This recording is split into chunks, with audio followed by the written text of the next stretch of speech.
Hey everyone, my name is Jacques. I'm a second year medical student at the University of Saskatchewan Medical School, and welcome to my quick guide on using Anki in medical school. The reason I made this video is because I've had a few people ask me how to get started with Anki, and unfortunately there is a lot of things that you need to know to get started with Anki properly. The other tutorial videos I found online didn't really include all the information that I feel is necessary to get started, or just gave advice I disagreed with, so I figured I'd make my own video, and I hope this can help everyone get started on the right foot. So in this video I'm going to cover the basics of Anki, which is just going to be talking a little bit about the basic buttons and when you should use them. And then I'm going to talk about how to use Anki sustainably. This part of the video is by far the most important, as there's some really key things that you must do for Anki to work for you. If you watch nothing else from this video, at least please watch that section. Then I'll briefly show what a general Anki routine will look like, and finally I'll discuss why you should use Anki. This video has turned out a little longer than I expected, so if you're feeling unmotivated to watch the whole thing, I would suggest you start with that part of the video. Most people watching this will already know what Anki is, so I won't dive really deep into the theory of it. But simply put, Anki is a digital flashcard software that integrates active recall and spaced repetition. After each flashcard you do using the software, Anki will ask you how you felt about that card. If you got the answer right, you might click Good, and if you answered wrong, you would click Again. Depending on what you clicked, the Anki software will show you that card again after a certain time has elapsed. Then the next time you see the card, you'll be asked the same question, but now if you click Good, it will show you the card again after a longer period of time has elapsed. This keeps going ad infinitum so that you're always confronted with the material right before you forget it, and keeps you at the top of this forgetting curve that you've probably already seen before.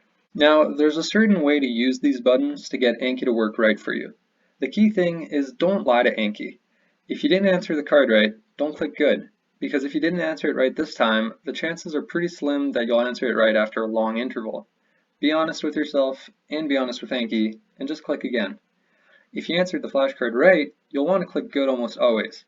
I rarely ever hit hard on a card because it affects what is called the ease, which is something that will be explained later in an accompanying video. You'll click easy on a card only when you are really confident that you'll be able to answer that card right after a long period of time without seeing it at all in between.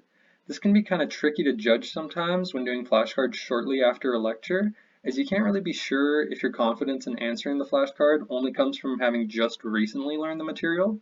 So the rule of thumb I use is I only hit easy if I feel like I would have gotten the answer right just from past knowledge without having seen the lecture the card is based on at all. But now, sometimes a card is so easy, like this question, that instead of clicking easy, you'll want to click suspend. This button can be found under the more button here, and what this does is it makes it so you never see the card again as you go through your deck, effectively deleting it without actually deleting it in case you ever want it again.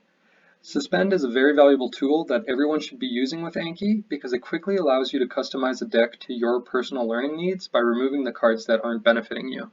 However, do not get carried away suspending cards, as it can be really easy to misjudge a card thinking, I will never forget this is so easy, and then forgetting it by the time the exam comes, or more importantly, by the time clerkship comes. There are three situations in which I will generally suspend a card then. The first is I remember the material from undergrad, and I think it comes up often enough in medical school and in medicine in general that I doubt I'll ever forget it in my life.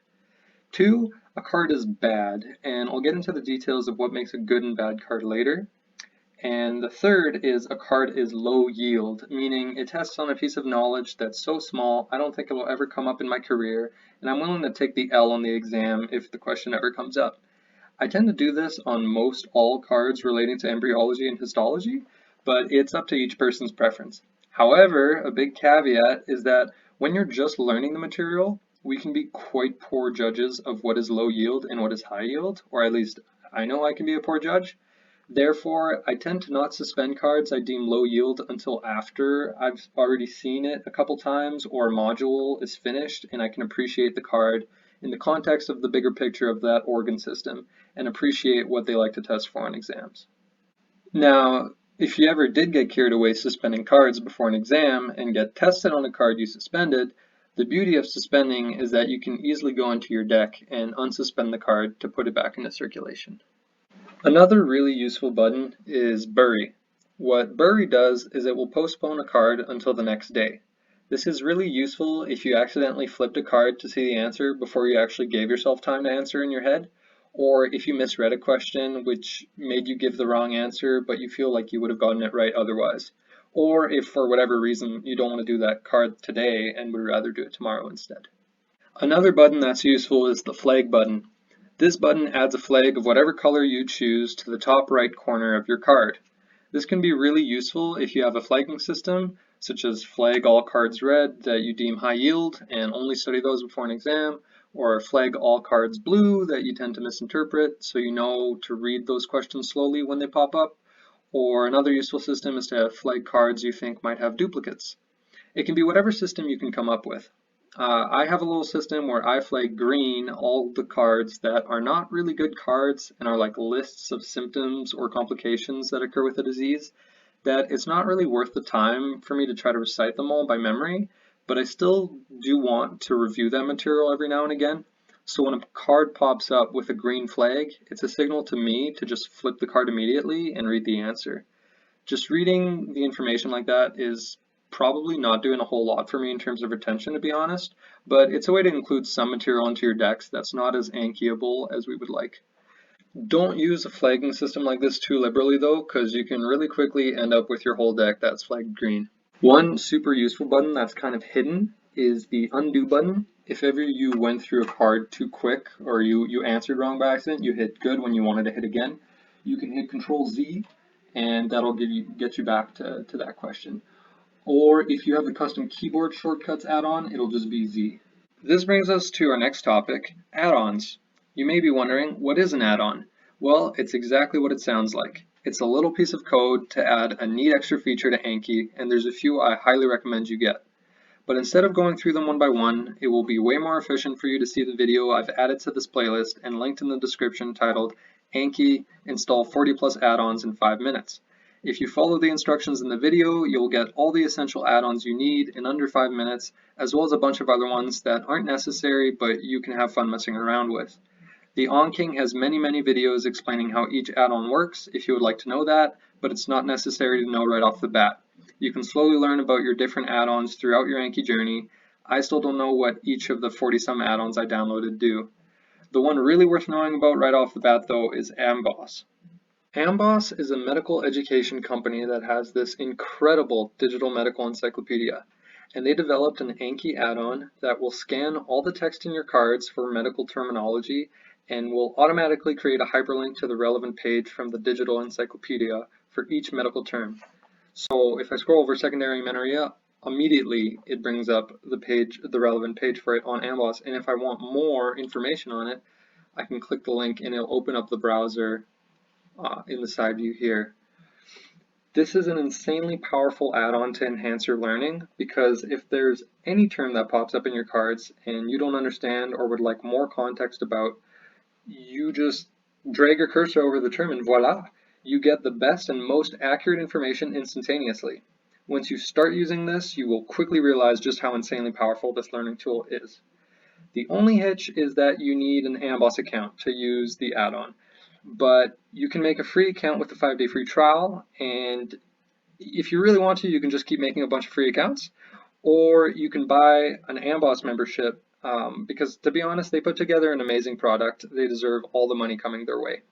And they also have a really nice question bank, which I highly recommend you use because you can customize it to ask questions that only cover the systems or just particular system topics that you've already covered.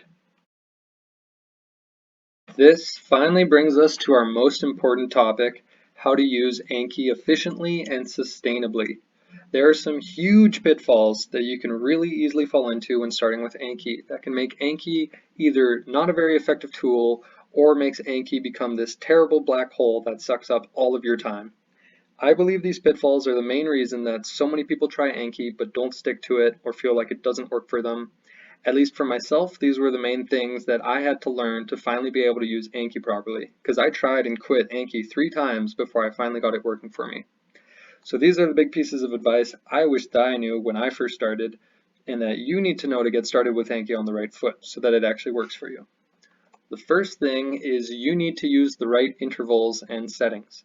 The intervals or learning steps are the progression of period of time between reviews for each card.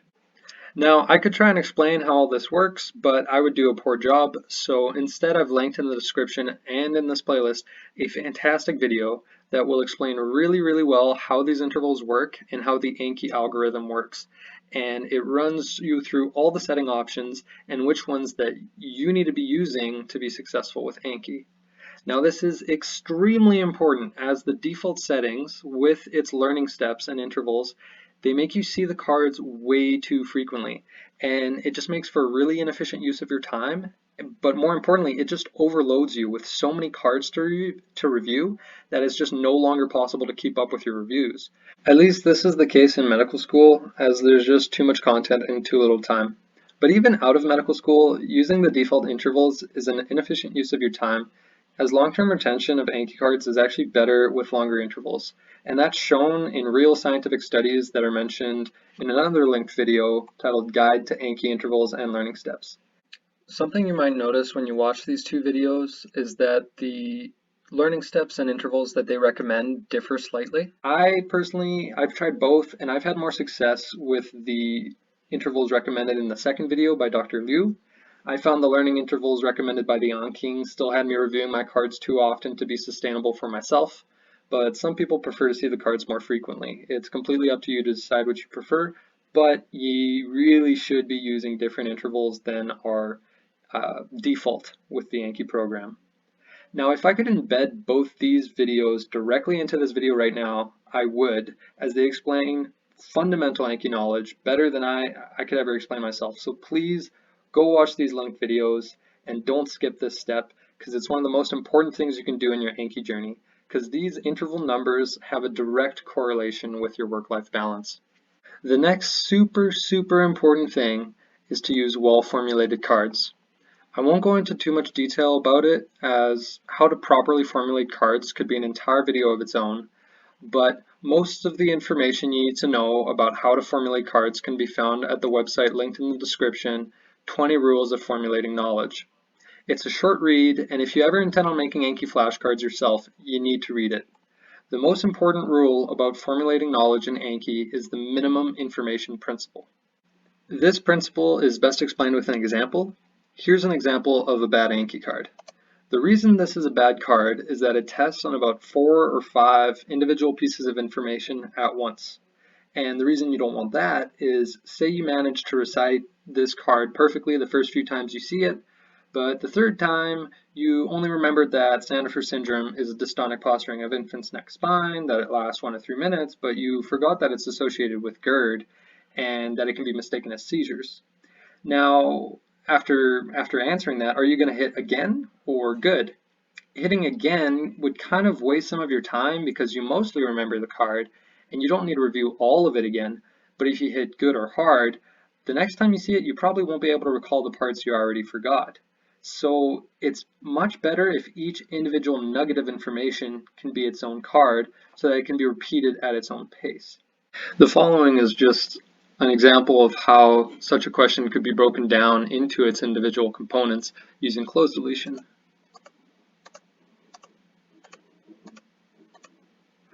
And please forgive me, this might not be the best example. I'm not quite sure how high yield Sandifer syndrome is, but I hope it illustrates the principle for you. So the takeaway is that it's so much better if each individual bit of information is its own card so it can be repeated at its own pace. This will improve retention, but also in the long run, this will save you a lot of time, not just because you're no longer repeating items you don't need to, but also because the question is so much more specific about what it is asking. You can answer a lot faster. Even by having broken down this card into 4 cards, you'll probably take less time to answer all 4 cards than answering the one bad card. And making cards that are bad with just way too much information in them is a super common mistake for people first making Anki cards, because they try to fit in as much as possible into one card because it feels more productive, because it's like you're killing 10 birds with one stone. But trust me, it's counterproductive in the long run. Sadly, it's just not always possible or good to break everything down into just 1 to 2 things per card. Sometimes you do need to be able to recite a list of things, such as a differential, or for some reason, a bunch of triads. There's so many triads in medicine. But you need to keep those kind of cards to a minimum, and as broken down as possible if you can. Now, you might be wondering, that sounds like it would take an awful lot of time to do all that, and for every lecture. And you're correct, it is essentially impossible to do all that by yourself. So instead, I recommend you either use a pre-made deck or just split the workload with a few classmates taking turns making decks for each lecture. Better yet, with a group of classmates, get pre-made decks for the material and the lectures and select all the relevant cards for each lecture, improve the cards that you can, and make cards for any missing material, and then gather all of those up in a deck and post it on a Google Drive to share it with your group and the rest of the class. This is what myself, Mark, and James have done.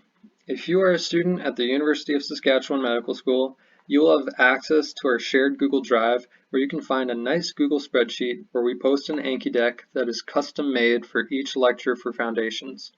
We made the vast majority of these by building off the decks made by an upper year student, David Liu, who is an absolute Anki legend, who made amazing decks himself from scratch for just about every single Foundations lecture and shared them with his whole class and future years. He really paved the way for us to be able to do this, and so we are eternally grateful for him.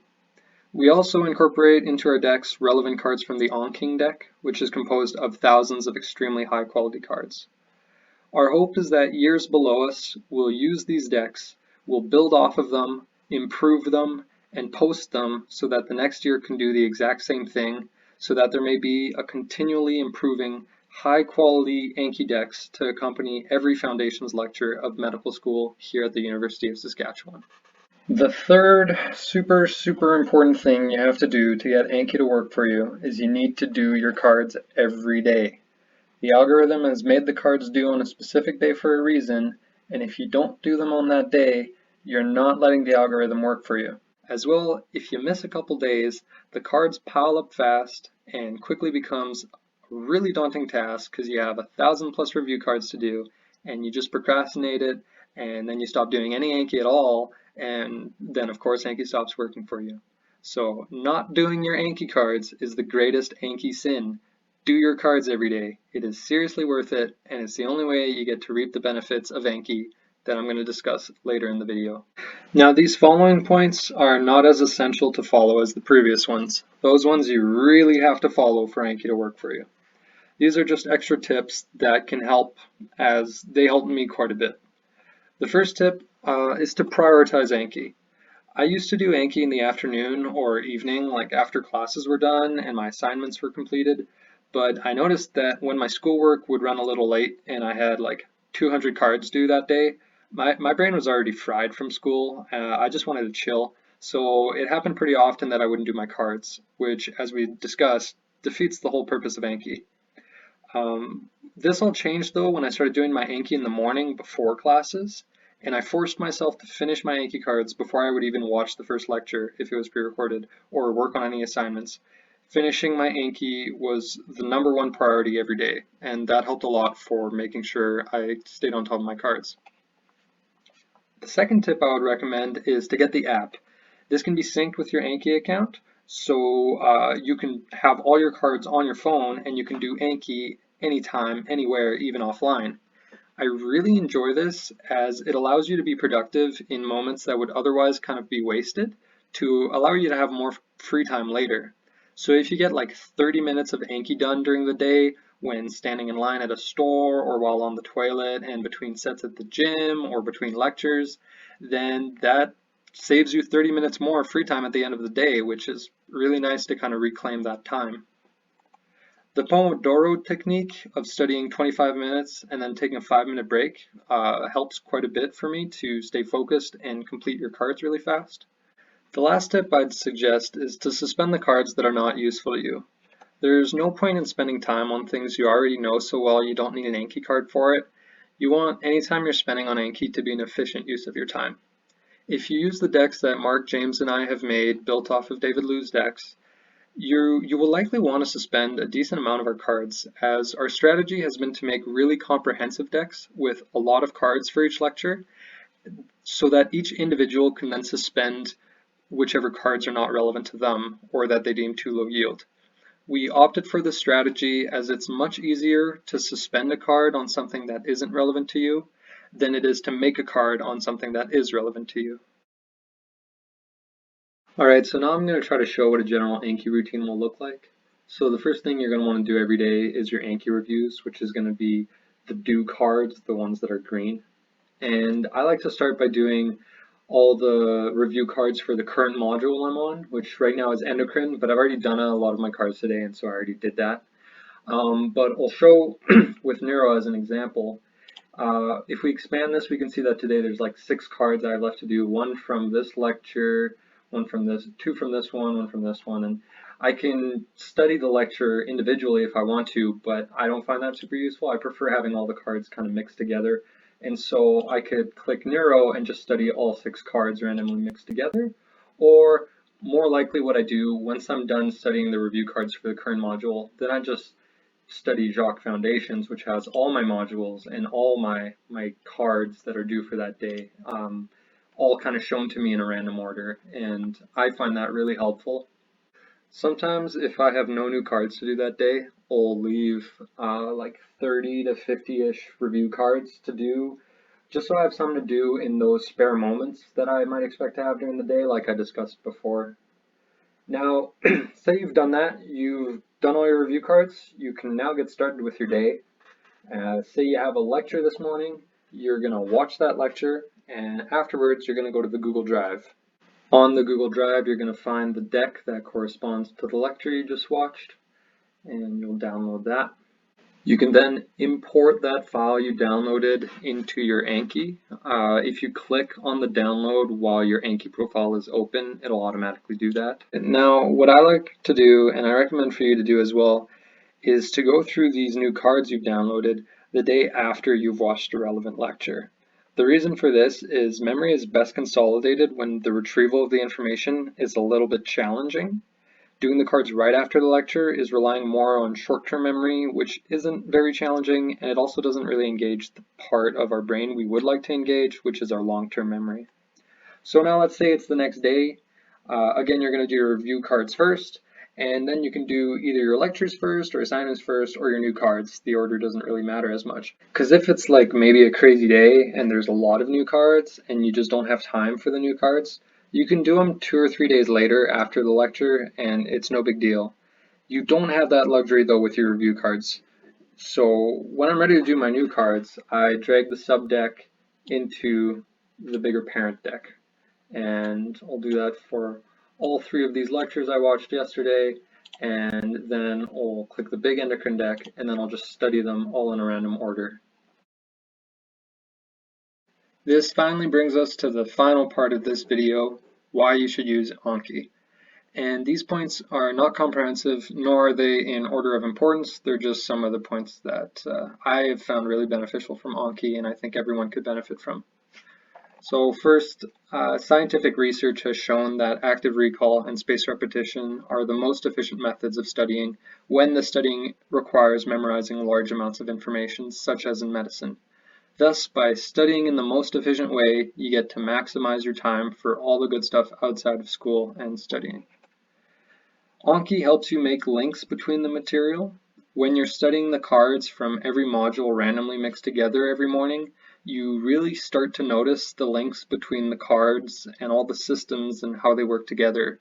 Combined with the Amboss add-on, the power Anki has to help integrate the information for you and create the links between the material is astounding. There is much less to even know anxiety from being overwhelmed with material and worrying about still knowing it all in 2 years anymore. I used to feel significant anxiety when I watched the first couple Foundations lectures. There was so much information, and every lecture I would feel overwhelmed with the amount of information by only like the halfway point in the presentation. And then the lecturer would drop another super small but super important piece of information to know, and I would just wonder, how am I going to remember all of this on top of all the other information I need to remember? and then remember all of that for the foundations final in a year and a half, and more importantly for clerkship and my career. But now I don't ever feel that anxiety anymore because I know I'll just make an Anki card for it, and I'll see it like 10 times before clerkship, and if I forget it at any point, I'll click again, and then I'll see it enough that I won't forget it. Perhaps one of my favorite things I've found by using Anki is that you're always on top of the material, and so you're always prepared for exams. The weekends before exams for me are usually the chillest. I never have to cram. All I have to do is my Anki cards just like any other day, and if I feel motivated, I'll do a couple practice questions on Amboss too, but I would genuinely be comfortable writing a cumulative foundations final any given day with no prep other than my daily Anki cards. Being on top of the material like this also allows you to get so much more out of the clinical skills sessions and in-hospital sessions, which really helps with information integration and learning how to apply the information. The very best perk of Anki, though, in my opinion, is that it gives you a set amount of work to do each day, and if you do that work, you are truly done with work for the day. You are caught up and you're on top of it. If you finish all your lectures, assignments, and Anki cards early one day, you don't have to feel anxiety thinking you should be doing more. You can take your free time and truly feel like you can relax. The mental health benefits of this in medical school cannot be overstated. I think it's important to also mention that Anki doesn't have to be the only study method you use. In fact, it works a lot better if you do other things on top of it, like practice cases on Amboss, or whatever study method works for you. But I hope this video encourages you to try integrating Anki into your study methods and gave you the necessary information on how to do so. So that concludes my tutorial on Anki. I hope you enjoyed it, and I hope you can have a great Anki experience. If you have any questions or comments, please comment on this video, and please feel free to come chat with me at school.